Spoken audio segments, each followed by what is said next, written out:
All right, so what we were talking about is the Wikipedia definition is talking about enhancing the quality of life to the realizations of dreams and aspirations. But I wanted to come up with my own definition of what personal development is. I really wanted to serve you guys and come up with my own short, powerful definition of personal development. And what I came up with is that personal development includes the knowledge, education, and tools that have the power to transform our lives. If you want the power to transform your life, then put a 1, put a fire, put some type of emoji, do something in the chat box right now. We're talking about knowledge, education, and tools that have the power to transform our lives. I'm all about transformation of life. And when you hear my testimony, you'll understand why. The power to transform our lives is amazing. There's 10 things that I would say that I've chosen, my 10 top things around personal development. I want you to write these things down, because if you get a handle on these 10 things, if you study and learn these 10 things, I promise you, you'll be able to transform your life at will. You'll be able to transform your situation at will. The 10 top things, and there's loads of things, but the 10 things that I live by are habits. What are my habits? Goal setting. What am I planning to do today, tomorrow, and for the next 5, 10 years? Visualization. So Safi does a visualization board with you. Visualization is powerful. Affirmation. Law of attraction and how visualization and affirmation feeds into law of attraction. Mindset. If you believe you can or you believe you can't, you are right. The mindset, learning about the mindset, which feeds into the subconscious. Fear, comfort zones, what's holding us back. Self-esteem, our belief in ourselves, and the biggest thing for me, this isn't in any set order. The biggest thing for me is purpose. Why are you here? Why am I here? Why were we born? We're clearly a miracle. It's something like 400 trillion to 1 that we're born. So there's definitely a reason that we're here. We're the only one that has our fingerprint. We're the only one that can touch the world the way that we touch the world. There's definitely a reason why we're here. What is our purpose? And to tap into that. So these are the 10 things that for me is worth looking into, is worth studying. I'm going to do a bit of habits today, but I will tell you and touch on some of these other stuff. And I'll do it by sharing my story. So what is my story? I'm going to start my story at age 11. Age 11, I start school. I move from Battersea to Croydon. I start school. And I start school with a high self-esteem. I start school with a high self-esteem. The reason I'm starting school with a high self-esteem is because I'm starting at top set. So I like reading. I like maths. I'm naturally intelligent. So I'm capable. I'm captain of the basketball team. I'm only 5'8", 5'8" with good trainers on, if you feel me. 5'7" if it's socks, yeah? 5'8" on a good day. But captain of the basketball team. I've got friends. I've got a twin sister. So I've got male friends and I've got female friends. I repeat that. I've got male friends and I've got female friends. My self-esteem is high. I'm loved and I'm capable. So my self-esteem is up there. From 11 up to 15 to 16, this is how I'm starting school, with a high self-esteem. I want you to make a note. Your self-esteem is built on how loved you are and how capable you are. If you do not feel loved, you haven't got the family connections, the friendship connections, people that love you, you don't love yourself, your self-esteem is going to be low. Capable is the second part of self-esteem. These are the 2 pillars. These are the things that hold up your self-esteem. How loved you are and how capable you are. What skills do you have? Like if I done plastering at one point in my life, and I put the plaster up and it came straight back down. I'm not capable in the plastering arena. I don't like fixing cars. That's not my field. But if you put me in a room full of rowdy children, I'm able to engage them and motivate them just like that. That's my skill set. I know what I'm capable at. What are you capable at? That's your self-esteem. So I went into school with a high self-esteem. But the juxtaposition was I had a high self-esteem, but what happened is, because I didn't really have to work at finding friends, I didn't have to work at being captain of the basketball team, I didn't have to work at being a top set student, I developed a fixed mindset. Which meant I'm either good at it or I'm not. It means I don't really have to try. It means I don't really have to revise. It means you're good at it. You're fast or you're slow. You're strong or you're weak. There's no in between. You either can or you cannot. So I developed the fixed mindset. And what happened is I went into my exams age 15, 16 with my self-esteem. So I'm bopping into my exams. You understand? Because my self-esteem is high. But I'm walking in there with a fixed mindset as well because I haven't really revised. Because I don't need to revise. I don't really need to try. Like, I'm either clever or I'm not. I either know the answers or I don't. So I haven't revised. I haven't studied. And I fail my exams terribly. I fail my GCSEs terribly. The only GCSEs I come out with are English, B and a C. Without trying, I passed English. Maths, I only just failed with a D. The rest of them I failed completely. One of my subjects was a U with a star. And I had to look up what a U with a star meant. I wasn't sure if it was a good grade or a bad grade. I've never seen a U with a star. I looked up through the ratings and it said it was unclassified. One of my qualifications was unclassified. I think you get like an F for just putting your name right. I had an unclassified GCSE. And what happened to my self-esteem is it went from being up here because I'm capable, because I'm intelligent, and it crashed down. And I stopped believing in myself. And I stopped believing in my vision of maybe going to college and maybe going to university. And I stopped believing in myself in terms of having a career and having a great job and making lots of money. And I actually fell off. From age 16 up to age 24, I actually fell off. And I decided that actually what I want to do for my life because I'm rejecting the system. I'm rejecting the system because I don't fit into the system. I'm a failure in the system. So I've rejected the system and I decided to go into the roads. And I've decided that maybe I want to be the next Scarface. And I've decided that maybe actually I want to be a drug dealer. And this is at a young age, 21, 22, 23. I've left academia. I've left top set student. I've decided to do road at this young age. And by the age of 24, I find myself here. I find myself in HMP Wandsworth Prison. With a low self-esteem, with my fixed mindset, I find myself here with a 10-year prison sentence. From age 24 to age 29, I spent my time here. This is Wandsworth Prison. This is a bunk bed. I share this space with someone else. In this space is a toilet and a sink. I spend 23 hours a day in this space. I come out of this space to walk around the exercise yard and get some exercise. I come out of this space to make a phone call, make a shower. I go out of this space and get food, but bring the food back into the same space with my toilet and my cellmate. This is my life for several years. But this is where I found personal development. This is actually where I found personal development. I didn't know the names. I didn't know it was called goal setting. I didn't know it was called visualization. I just knew that I couldn't let my mum down anymore. I couldn't let myself down anymore. I couldn't be a failure to myself or my family. I didn't want to be like my brother, who was a reoffender, who was in and out of prison. This is my first time in prison. I've got a massive sentence. I don't want to destroy my life. I have to change. And this is where I instinctively found this thing called personal development. The first thing I found was my purpose. I said, my purpose is to prevent young, particularly young black boys from ending up in prison because I knew it was systematic. I knew it was part of the system. I knew it was connection with father. I knew it was environment. I knew it was what I saw. I had a purpose suddenly of running a business that would help young people with personal development to not end up in prison. And when I found my purpose, it woke me up.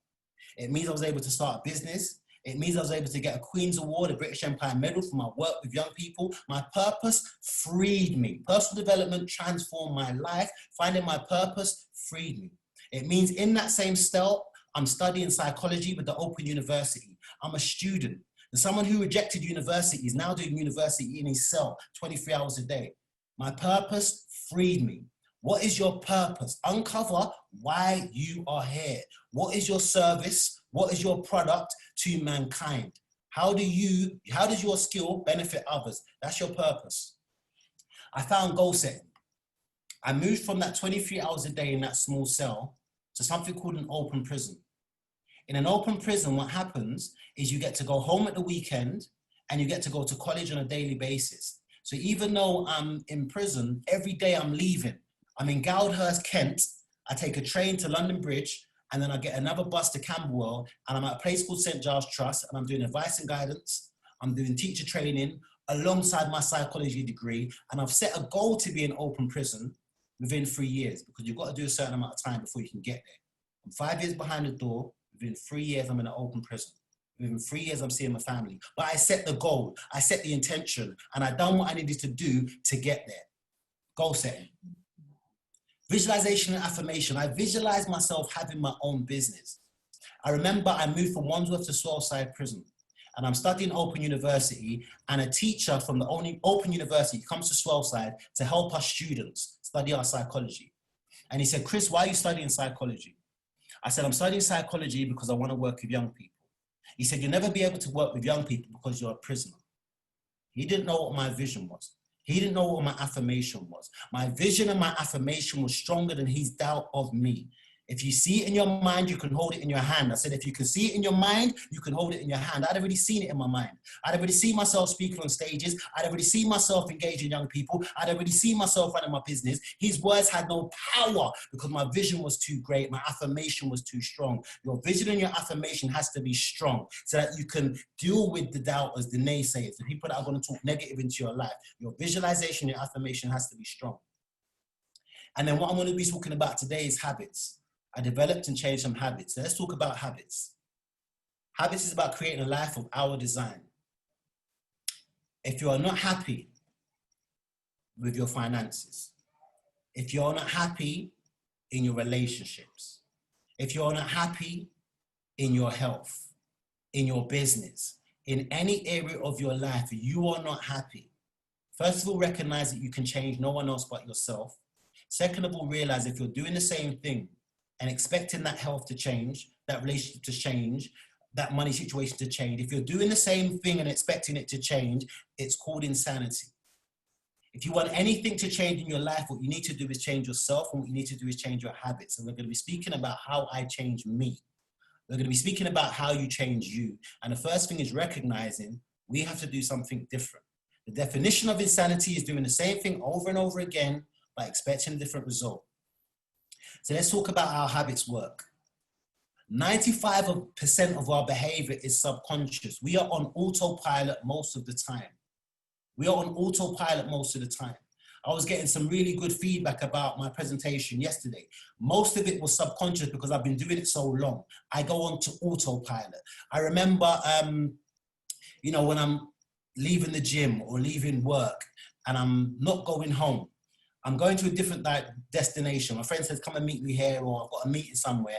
And sometimes I'm driving and I realize I'm in the wrong lane because I'm going home. This lane is to go home. Where I'm supposed to be going is over there somewhere. But because I'm on autopilot, I've completely forgotten because we do things on autopilot. We brush our teeth the same way. We get out of bed the same day. When I shop, I buy the same fruit. When I go to restaurants, I normally eat the similar food. Like, we are on autopilot 95% of the time. And if that autopilot, that fitness, that walking, that talking, if that autopilot is serving you, you need to do nothing more. But if you're human, like I am, and you make mistakes like I do, then there's things that we need to change that's in our pattern. There's things that we need to change in our subconscious, and we need to figure out how we do that. Successful people review and change unhelpful habits.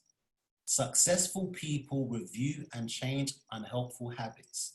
When's the last time you went through your life, you reviewed your habits, you reviewed your behavior, and you said, I'm going to change this, this, and this about myself? When's the last time you've done a review? Successful people review and change unhelpful habits. We've got to look at our lives. We've got to look at our health. We've got to look at our finances. We've got to look at our relationships. We've got to look at our business. We've got to look at ourselves and say, what's working and what's not working, and how do I improve? And that's what we're talking about. We're talking about habits. There's 4 stages that I need you to be aware of when we're talking about habits. The first stage is unaware. We're unaware of what we don't know. I might not be aware that I speak with food in my mouth. When I'm eating, I speak with my mouth open. I spit when I talk. I bite my nails. You might not be aware that it's impolite to not look at someone in the eyes when you're speaking to them, or how to shake someone's hand properly. Like, there's things that we're unaware of. We might have habits that we need to get to. We might be habits that we have that are negative, and we're unaware. The first stage is I just don't know. I don't know that I shout. I don't know that I whisper. I don't know that I spit. I don't know these things that I don't know. The first stage of learning, the first stage of habit change is being unaware. The second stage is someone tells you. Someone says, Chris, when you talk, you spit. Like, oh, brother, I didn't know. I'm aware. Do you know that you don't look at people in the eye? Oh, okay, I'm aware. Are you aware you bite your nails? Okay, I'm aware. A baby suddenly becomes aware that they don't know how to walk, and that there's something called walking. When you're, we learn, and the second stage of learning is becoming aware of the thing. And as you see by the face, it's an uncomfortable feeling. To know that there's a distance, a journey, something that's not right, it can feel uncomfortable. Here comes the next stage, practice. And practice is where a lot of us fall down because we don't understand practice. We don't understand what it means. They say it takes 28 to 30 days to create a new habit. And this comes from training. So if you look at animals, conditioning, sorry, when you look at animals, if you go to a circus and you see an elephant in the circus, what you'll notice is when they finish climbing on the elephant and the elephant finished doing its circle, they put it outside and they put a rope around its foot or a chain around its foot, and they put a peg in the ground. And if you look at the chain around its foot and you look at the peg in the ground, you'll know that the elephant has the strength and the power to rip that peg out of the ground. The reason why the elephant doesn't rip that peg out of the ground is because the elephant's been conditioned. When the elephant was very little, they tied something around its foot, put the peg in the ground, it tried to get away, and it couldn't go any further because it was too small. It tried to get away, and it couldn't go any further because it was too small. After 28 to 30 days, the elephant goes to where it went to before, feels the little tug, notices that it's there, and it doesn't try anymore. It doesn't try anymore. It's been conditioned to know that when that's in the ground, it cannot go any further. That's conditioning. What have you been conditioned to believe about yourself? I remember working with a young person in prison, and he was talking about, I've got to go back to the ends. I've got to deal with his peer pressure. He's in a conditioning to believing that he can't go anywhere in the world. He's a young man. He can go anywhere in the world. He can live anywhere in the world. He's been conditioned to believe he has to live in Tottenham around the Mandem and do the same thing. We can absolutely do anything we want. And when we break the limits off and know that we can be free and do whatever we want, it's powerful. Also with this thing, we need to know that we have to make mistakes as we're learning. So when the baby tries to walk, the baby falls down. And if the baby says, I've fallen down, I'm going to stop trying, that baby will never walk. But what the baby understands is that they've got to keep trying. And after 30 days or after a year, whatever it is for walking, you'll notice that the baby can walk without thinking about it. And what I'm saying about habits and what I'm saying about practice is there become a point where it becomes part of your 95%. Let me break it down even further. If you continually wake up at 5 o'clock every morning, there'll be a point where you just wake up automatically at 5 o'clock in the morning. If you read an hour a day, there'll be a point where you just naturally read an hour a day. If you work out every single day, if you drop certain things out of your diet, it will become very difficult at first, but you see what you've conditioned yourself to do it becomes a lifestyle. We try too many things as a fad and it falls off because we don't do it long enough for it to become part of our subconscious, for it to become part of our lifestyle, for it to become who we are. I'm a non-meat eater. It's my lifestyle. I don't have to stress about it. I can sit happily in Nando's and you can have your chicken and I'll be happy with my veg burger. It's my lifestyle. It's not a stress for me because I've conditioned myself to not eat meat. I've conditioned myself to work out. I've conditioned myself to work first thing in the morning. I've conditioned certain things into my life, and we can do that through practice. And after practice is mastery. And as you can see from the face here, with mastery, it's light work. What's happening to my... Okay,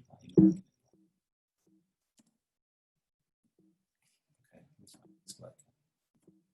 Have you taken control of this thing? Oh, there you go. So mastery, it becomes easy. You can do it without thinking about it. And that's what we want to get to. We want to get to these new skills where we just do it without even thinking about it. All right, so here's the challenge. And here's what we're really going to be doing today. I'm going to be challenging you to make a 30-day plan, to practice something for 30 days that's going to absolutely transform your life. All right, so we're looking at 30-day plan. And here's some examples. We're looking at what we can train ourselves to do over 30 days. So if we say, you know what, I don't want to smoke no more.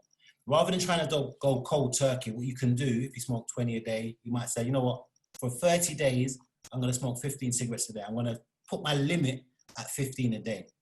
After 30 days, that will become easier, that you would have mastered that. Then you can go down to 10, then you can go down to 12, 8. You can work through. I'll walk for 20 minutes every day for 30 days. These are examples of habits, positive habits that you can start, negative habits that you can stop. I will walk for 20 minutes every day for 30 days. I will say my positive affirmations for 30 days. I will post 3 posts a day on my social media for 30 days. So again, if you're building your business and social media is a part of that, you might want to get into a habit of being in front of camera. You might want to be in a habit of posting. Once you post 3 posts a day for 30 days, you'll naturally know when to do it. You'll naturally be doing it. I will allow others to have the last word for 30 days. So those that are a little bit argumentative always have to have the last word. And someone tells you, you know what, you always have to have the last word, but always arguing. Maybe you change yourself because you can't change someone else. You say, you know what, I don't need to have the last word. I'm going to practice this for 30 days until it becomes who I am. This is about changing who you are for the better, because we're always changing. We're either growing or we're dying. We're either growing or we're dying. I will speak my mind and be assertive for 30 days. Some of us are too timid. Some of us are a doormat. Some of us aren't claiming what's rightfully ours. And what I'm saying to you is be assertive and speak your mind for 30 days. Then you'll become that person that gets used to doing that. Yeah? So what I want you to do right now is I want you to think about what you can change for yourself. What area of your life do you want to make a habit around? I want everyone to write down one thing that they can do for the next 30 days. Because talk is wonderful, but action is where it all happens. We have to write down one thing for ourselves that we can do, because I want to improve my business, because I want to improve my finances, because I want to improve my health, because I want to improve my relationship. This is what I'm committed to do for the 30 days. And it might be hard. I might only be able to do 3 days in a row and I have to start again. Then I got to 5 days in a row and I have to start again. Then I do 7 days in a row and I have to start again. It doesn't matter how long it takes. It's not a 30-day race. It's to be able to achieve 30 days consistency with the knowledge that it will become easy.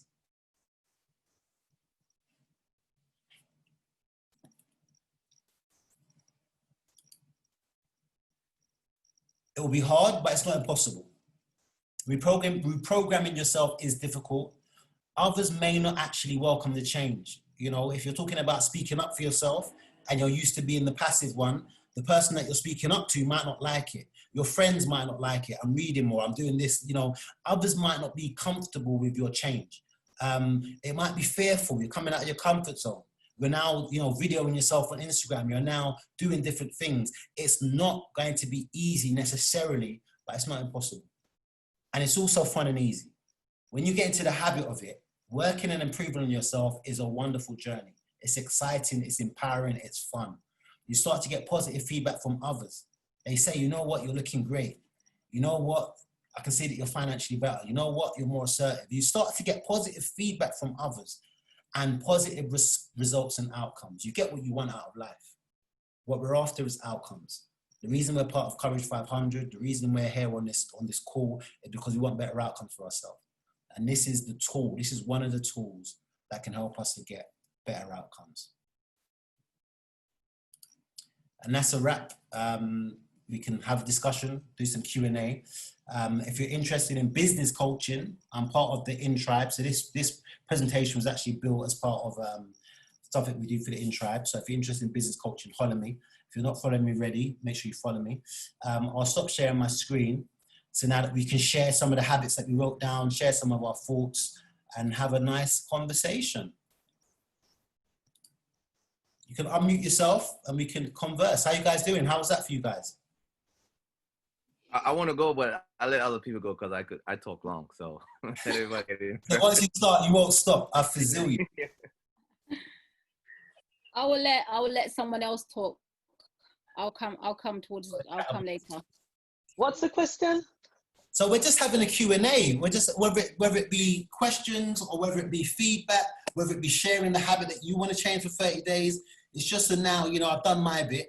It's now over to you. And if I can be of service in any way, answering questions or helping you with the 30-day plan, it's open.